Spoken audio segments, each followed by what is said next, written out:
Welcome to the most forward-thinking, inspirational podcast in this reality. The show designed to challenge everything we've been taught. If you've ever felt there had to be more to life, more to existence, then you're listening to the right podcast. Time to open your mind and dive in. This is the Mental Mastery Alliance podcast. And here we go. There are so many things that kids today won't or don't have the luxury of experiencing. People today. When was the last time there was a phone hanging in the family kitchen or on the desk? The cell phone generation has taken a lot from us. It's given us a lot too. I mean, it'd be kind of awkward trying to deal with. I guess it wouldn't be awkward. I'm thinking of GPS. I remember seeing a clip somewhere where somebody was talking about how did people deliver pizzas before GPS? Let's call the map, son. I remember in my youth, I had multiple jobs as a teenager, and two of them involved driving around the city. So I had to know addresses, general locations, and then, of course, street addresses. We used what was called a Pathfinder map. You go to the back, you find the page out, or you find the street alphabetically, and you then scroll over. It tells you what page it's on, and it tells you what box it's in. And then inside that box, you look around and find it. And then you combine your knowledge of the entire city to get you from where you are to that street in that box. There's a whole generation of people that can't do that. That don't remember the streets or the cities because the GPS just tells them, here we go, here we go. The technology is fantastic, but it's preventing us from flexing that memory muscle, that mind muscle. So there are pros and cons to it. The biggest con, however, to the cell phone is when you're angry. You can never hang up the phone. You guys remember that? Hanging up the phone. Bang, bang, bang, bang, bang. The old angry hang up is something that we've lost. I'm okay with it to a degree because angry hanging up your cell phone. Grr. Where's that button? Oh, I have to back into this screen. Grr. Oh God, where is it? Why is this happening? Come on. Oh, no, I'm turning the volume down. Grr. There's the red button. Beep. Pattern interrupt. It's breaking up my anger trying to find that hang up button. And of course, you can't just smash your phone onto the desk. You might need that phone for later. One of the many things that runs through my brain at 3 a.m. when I'm supposed to be getting the world's greatest sleep. But hey, what can I say? I digress.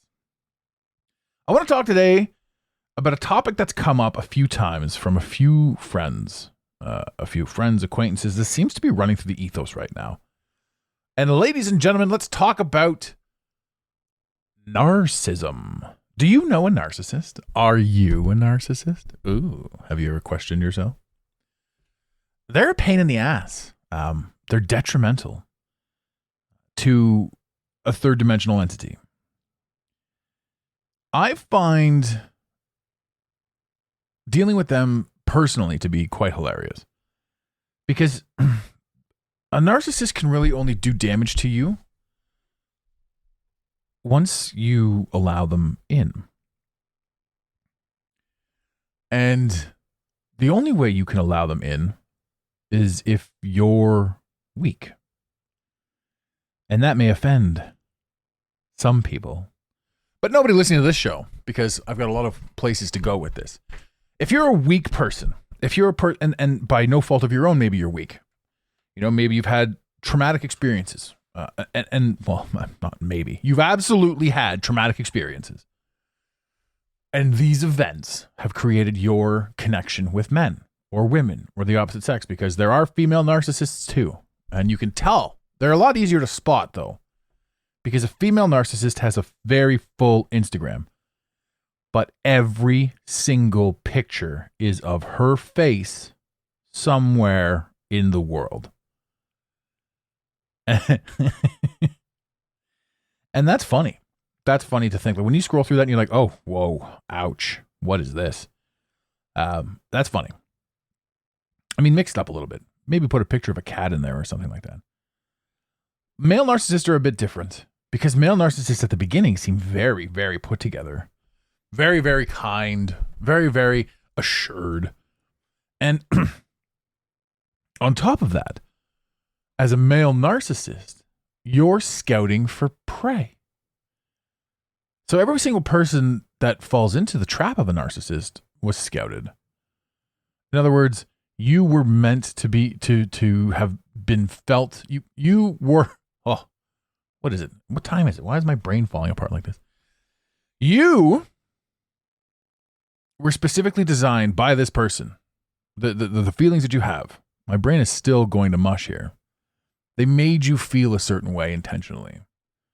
They made you feel a certain way about them. Kindness, caring, this manipulation tactic where they're like super everything you've ever wanted. And you know how they did that? Because they're very astute listeners.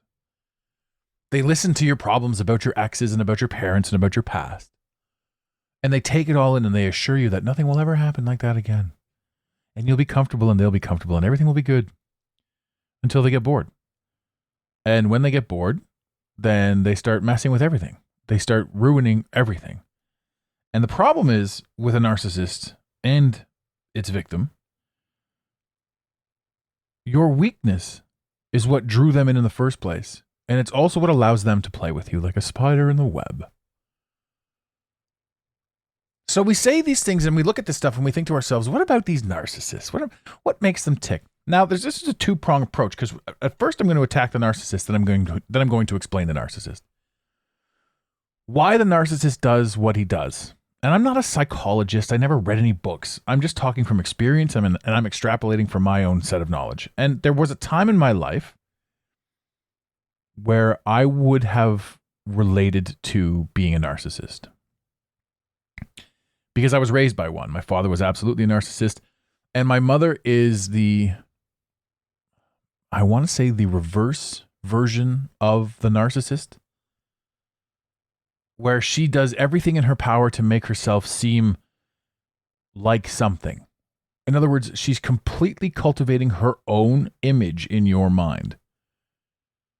And narcissistically because she needs to be viewed a certain way. So this is a different type of narcissist, but certainly one out there. The narcissist that demands you have control or that they have control over you and over this and over that and that, they're very much ego driven and they're very much overcompensating for their own bullshit, really. Same with the narcissist that makes the image of themselves appear to be a certain thing. Now, they're not overly aggressive. They're not overly anything. They're quietly aggressive. They're subtly messing with your mind. They're subtly being the victim. They're always the victim in every story, yet they're just so manipulative towards it. Wherein a calm and normal person will just simply go through their life and be like, hey, you like me, you don't like me, hey, this is what it is. That's how it goes. These two variations of narcissist, however, typically need to create inside their own minds the illusion of control. Now, every single person has their own perception of how everything is. And therefore, the character that the narcissist is creating and then defending only exists inside their mind. Therefore, no matter what you do, in any scenario whatsoever, in dealing with that typical type of narcissist, it will be wrong. Because you can't live up to their expectations inside their mind of what they think is supposed to be taking place. And even if you do, it won't turn out the way that person envisioned it to turn out. And they themselves will eventually get angry with that same turnout, even though they got exactly what they wanted. Now, you don't live in this reality to bend over backwards to a narcissistic personality. That isn't for you. Why you currently exist in the narcissistic relationship is because you yourself need to build up your strength. Now, it has been said, and I think I mentioned this in the other episode, the only let's just say women, the only women complaining about terrible men, and this goes vice versa, the only men complaining about terrible women,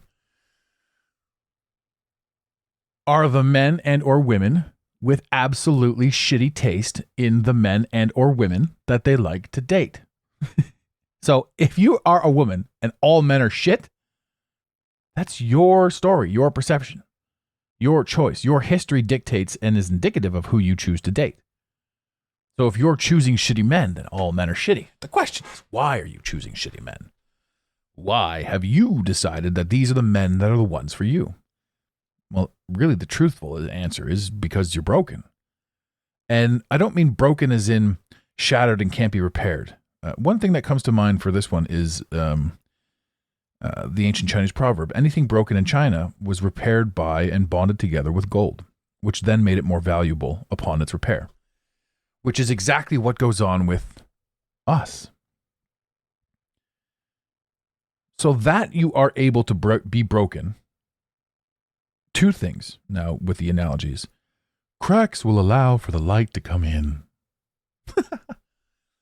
I say it that way because it's so cookie cutter poppycock, but it's true. And broken is perfect because broken is an opportunity. Also, broken infers that at one point you were whole, wherein since the dawn of our existence, no matter what age you are, we've never been whole.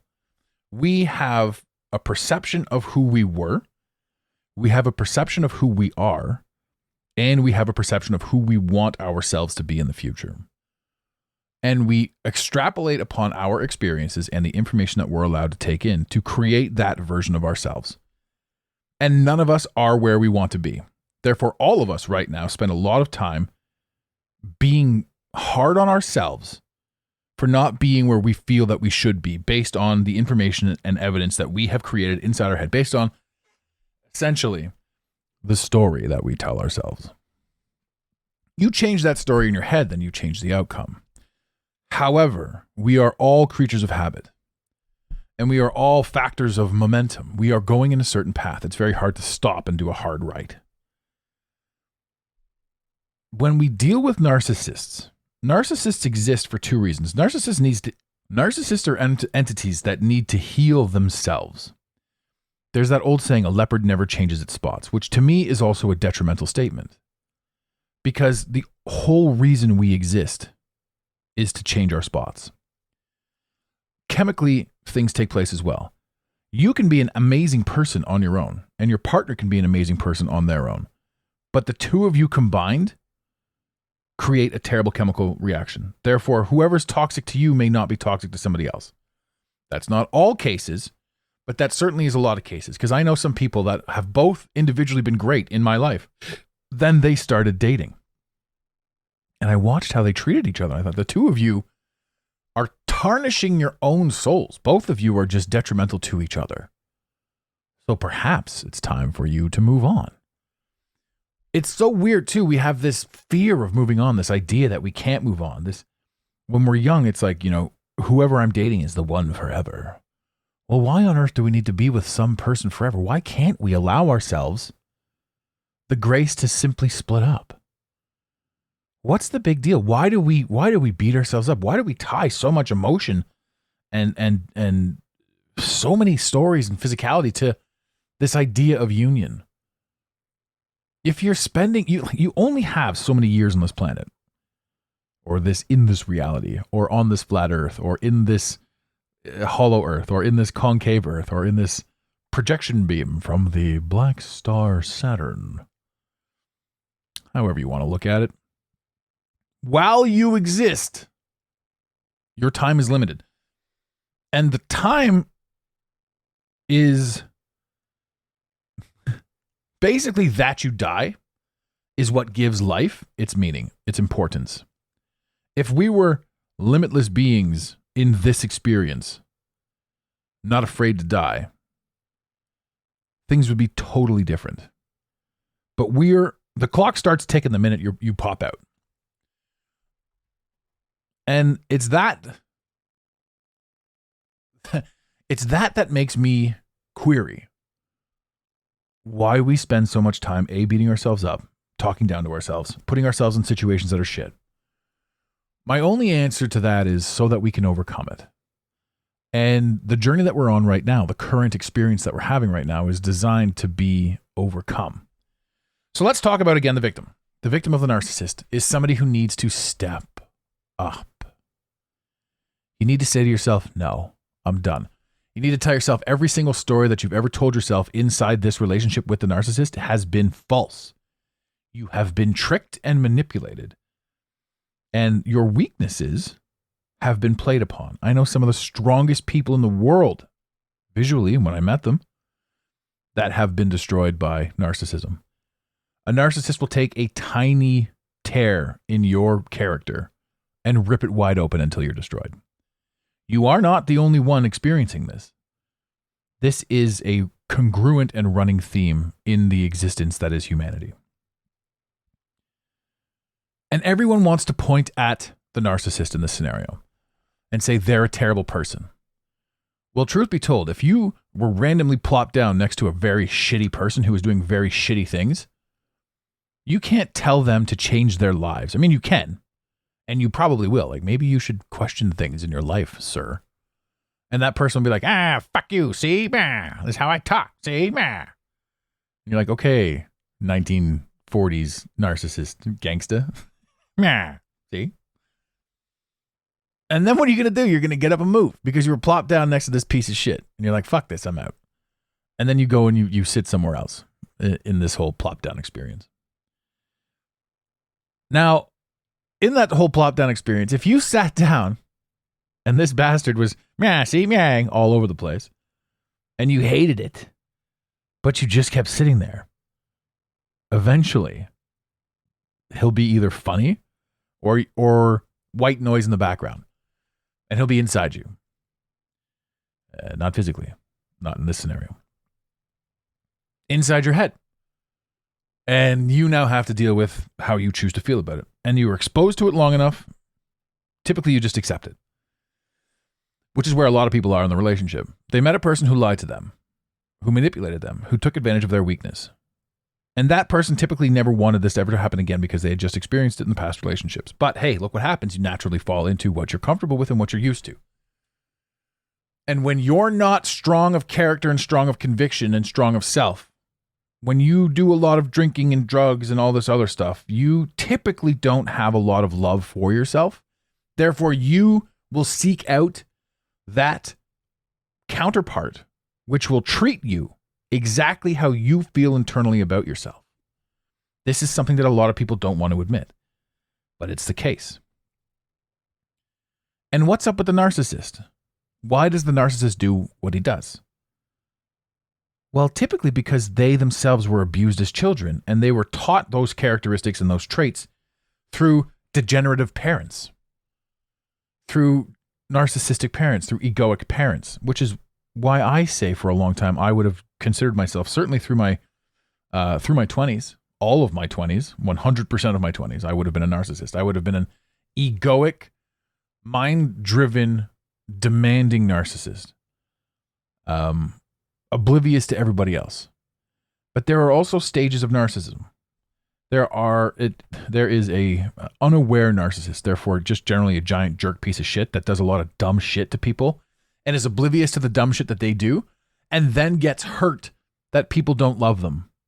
Meanwhile, they're completely unaware of their own actions and how shitty they are to so many people and how disrespectful they are in the smallness and the demonstration of their action. They think that they're too smart and nobody catches on to them, and they can do whatever they want. And then they sit by themselves and they wonder why nobody likes them. They don't get it. This is the unaware narcissist. The self-aware narcissist, these are the CEOs of all your favorite companies. These are the ruthless people that will step on anyone's back to get anything done because that is the corporate world. That is third dimension. That is foregoing your soul to acquire a dollar amount.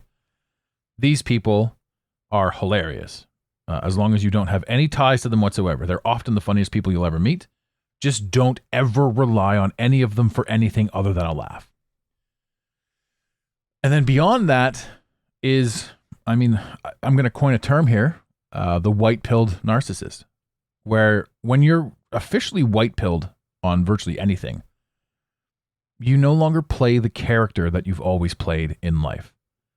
The victim, the aggressor, the this, the that, the drinker, the druggie, the smoker. These are all titles. These are all actions that your character in the third dimension is playing.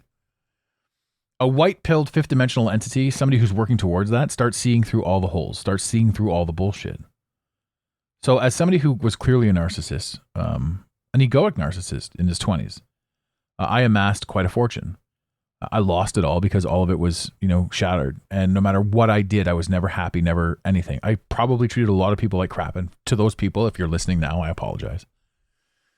And I mean that. I mean that sincerely. And I've done that before, and I've apologized before. And I've even had people reach out to me after an apology and say, you're a lot harder on yourself than you think.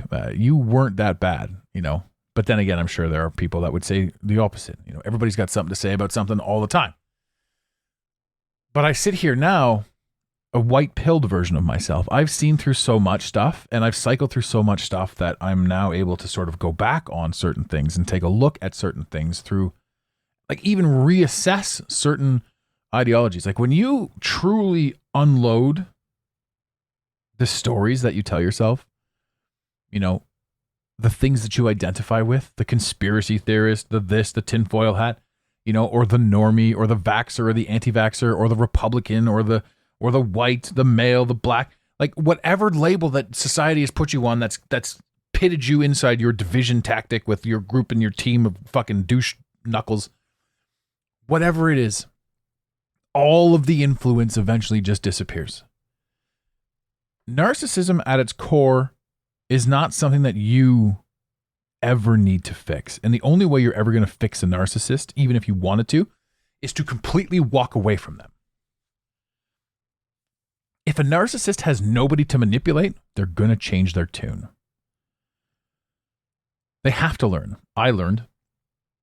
And as the victim of a narcissist, which I was as a child, both parents, my father, absolute narcissistic tendencies.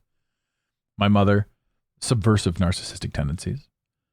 And to my family members listening to this, you can tell her I said that. I sit back and I look at this and I say to myself, okay, how am I supposed to move forward with my life? And it's simple. It's operate with integrity. Always operate with the utmost integrity.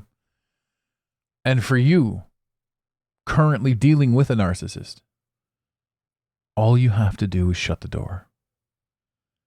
And now, I know what you're going to say, but he's going to stand in front of my car. He's going to yell at me. He's going to call. He's going to do all these horrible, horrible things. Yes, he will. And you take note of all these things. You write them all down and you remember these things, because once the narcissist eventually loses steam, he goes away. Once there's no point, but it's that when you give that inch back, he takes more. You give that inch back, he takes more. Right? If you completely cold rip this dude out of your life. And I say dude because the majority of narcissists are dumb, tiny men with their toxic masculinity. And I can happily say toxic masculinity because masculinity as a whole is not toxic, but a coward with a deep voice and a booming presence can manipulate people. And that is toxic masculinity. And that comes from insecurity, fear, small man syndrome, tiny penis, whatever you want to call it. Notice I didn't say big dick or tiny dick energy. I literally said tiny penis. Straight up a physicality. You got a small dick, you're probably a prick. That's another thing too. That's another manipulation that goes on society. Anyone that watches porn, it's just all giant dicks. So that leads into another man feeling inferior and insecure. And if he's already got insecure tendencies and he watches porn, watch out. There are so many things that tie into this. And there are so many, I could go on for hours and hours and hours about narcissism, and it would be an easy arc to run through. I typically like 20-minute episodes, and that's kind of where we're at right now. So I will say this. If you decide that you're done with your narcissist, hang up the phone. Smash that fucker.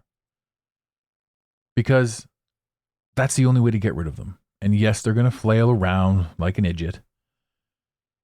But just hang up the phone.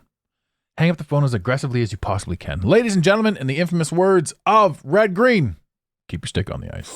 We really hope you enjoyed this episode of the Mental Mastery Alliance podcast.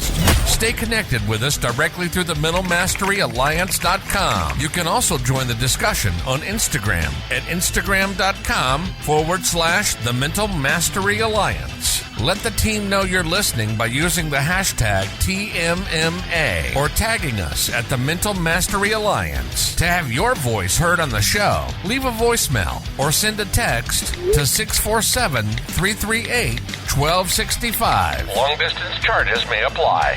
If you love us, leave us a review. If you hate us, you spend your time in weird ways, but also leave a review.